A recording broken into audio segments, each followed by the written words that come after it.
Hello everyone, today's video is going to be about David Capie's troublesome influence on forming New Zealand foreign policy.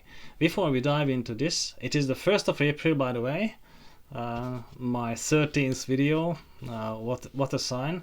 I have to announce an apology because in the prior video about AUKUS I promised that I would say what New Zealand should do as a response to the AUKUS deal, but I didn't deliver properly about that promise. So I have to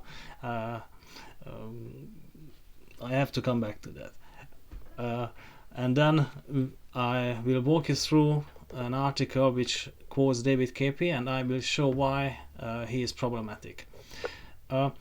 What should New Zealand do? So. There are three things as a proper response for New Zealand if the country wants to stay away from AUKUS. The first thing is, increase military spending because New Zealand needs to protect its exclusive naval economic zones from the shores of the country until 200 nautical miles.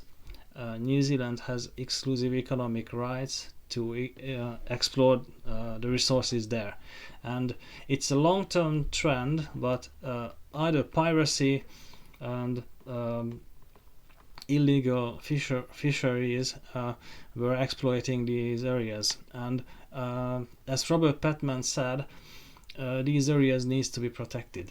That's the first. Second, I would say New Zealand should increase its development aid towards the Pacific countries because that is the near abroad for New Zealand, and once those countries are safe, we can say that New Zealand's security is almost guaranteed right away.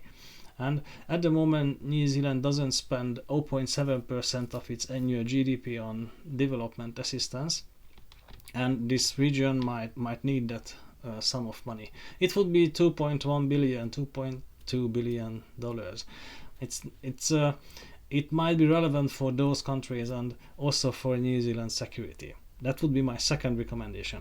Now the third one is establish a state research center for artificial intelligence, because I don't see anything why New Zealand would do this research only within the AUKUS alliance. No, it's nonsensical. Otherwise, why would New Zealand perform research on technologies which are directly related to nuclear power? Also, it's nonsensical. New Zealand is nuclear free. It will not change. So these are my three recommendations. I received a comment from John Marchant. It was a fantastic comment. Thank you, John.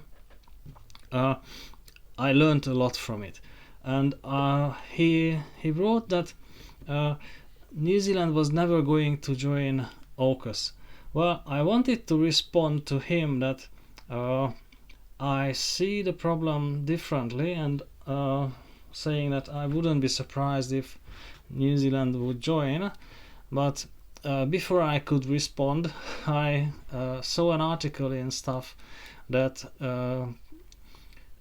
announced that Andrew Little started negotiations about joining AUKUS for the second tranche, and although I wasn't entirely surprised, it was still a shocker for me. Why I wasn't entirely surprised? I showed the views of various policy thinkers, and the vast majority of them were saying that any association with AUKUS might be a problem for developing New Zealand's independent foreign policy. And it was only David Capie who argued that New Zealand should find a way to join AUKUS, because otherwise the country might be sidelined.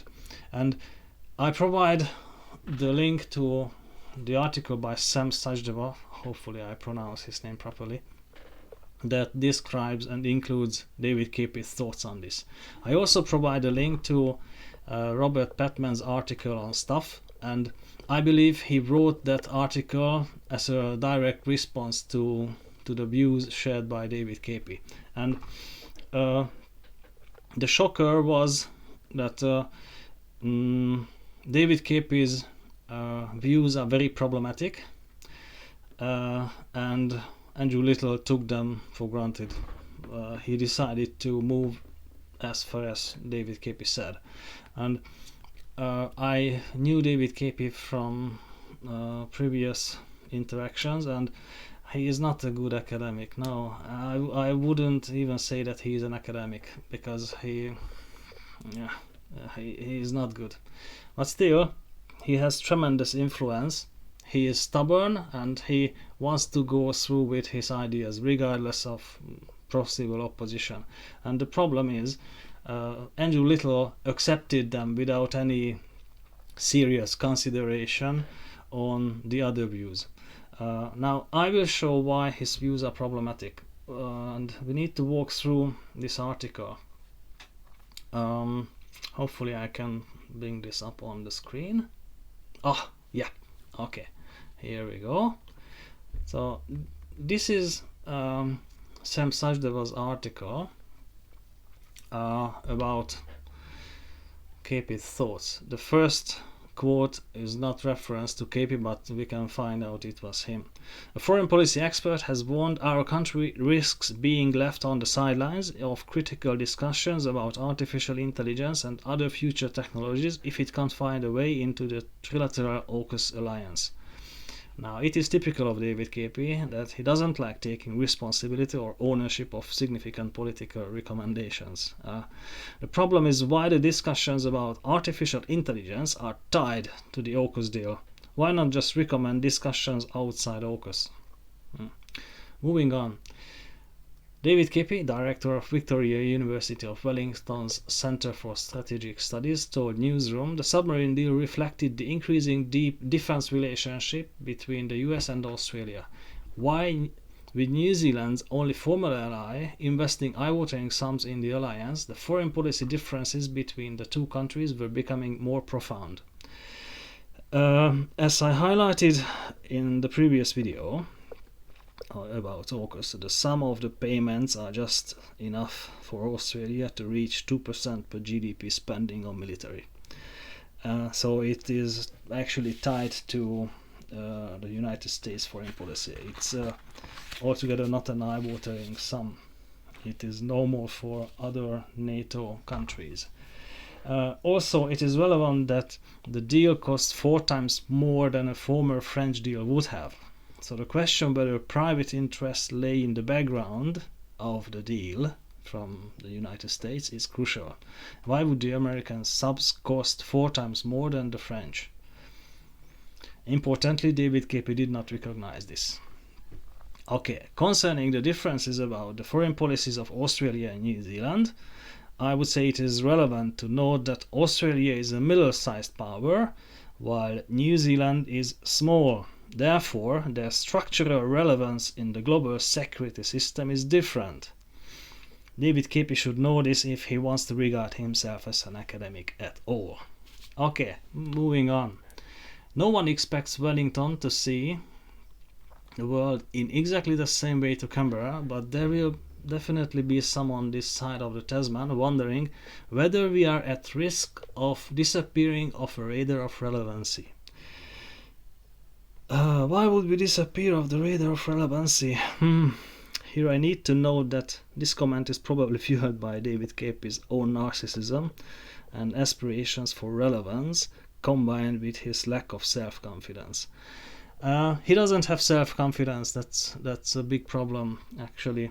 That's why he sometimes uses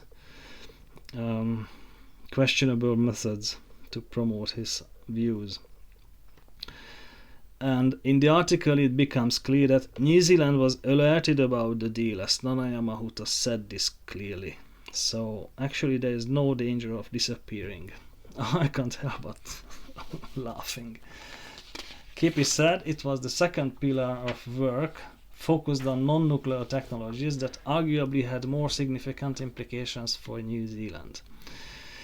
AI, cyber, quantum, underwater technologies.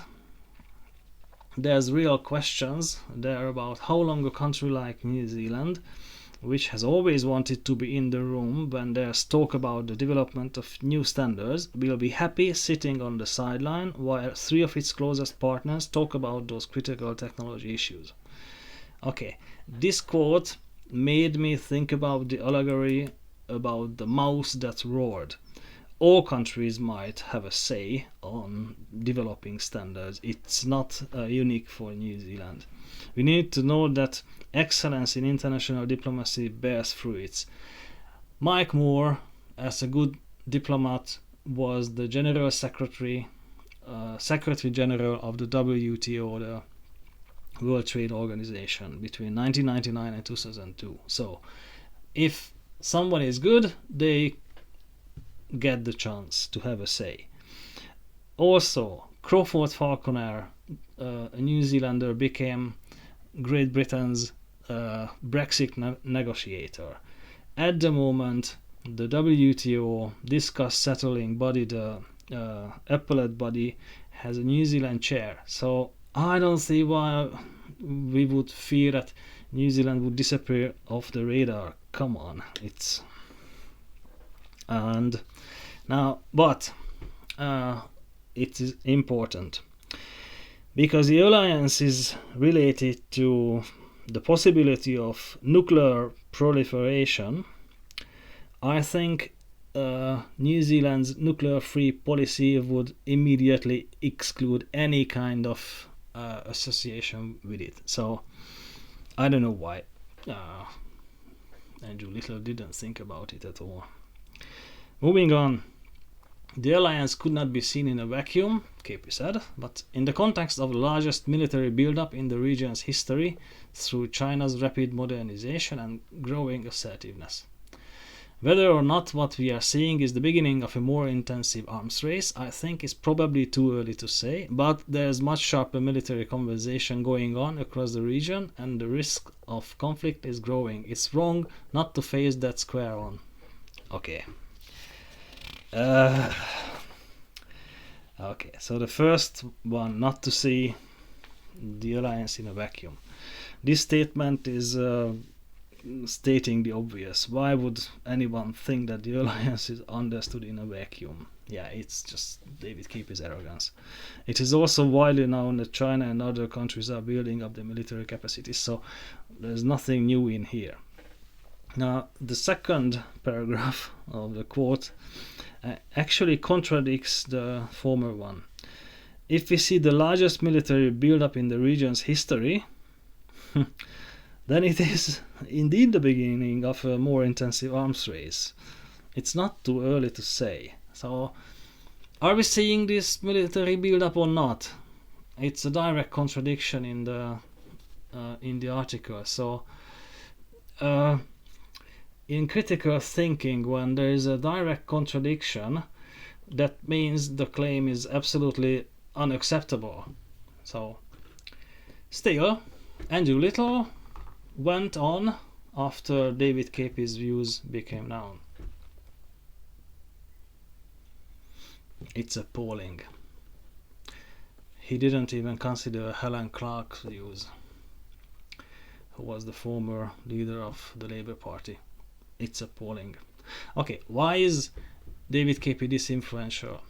I provide a link down below about a talk by Andrew Little at the Victoria University of Wellington in 2021. He was then, he still is, the Minister for the Government Communication Security Bureau, and he was invited by David Capie. In the first minute of this video, Andrew Little gives it away that they have been friends for a long time. They attended university at the same time and they participated in various debates. Now, okay, Andrew Little accepts David Capie's claim, whatever problematic they are, but we shouldn't. How will this pan out? Well, I think David Capie's influence will remain, because I have a feeling that after the election Winston Peters might have a say, and Peters is one of the hardliners, and his views are close to David Capie's. Nevertheless, I am considering organizing a petition against New Zealand's participation in AUKUS. I don't know, probably enough people will sign it, and that will send a signal for the government not to follow David Capie's advice. Let me know what you think about it, and thank you for watching. See you in the next one.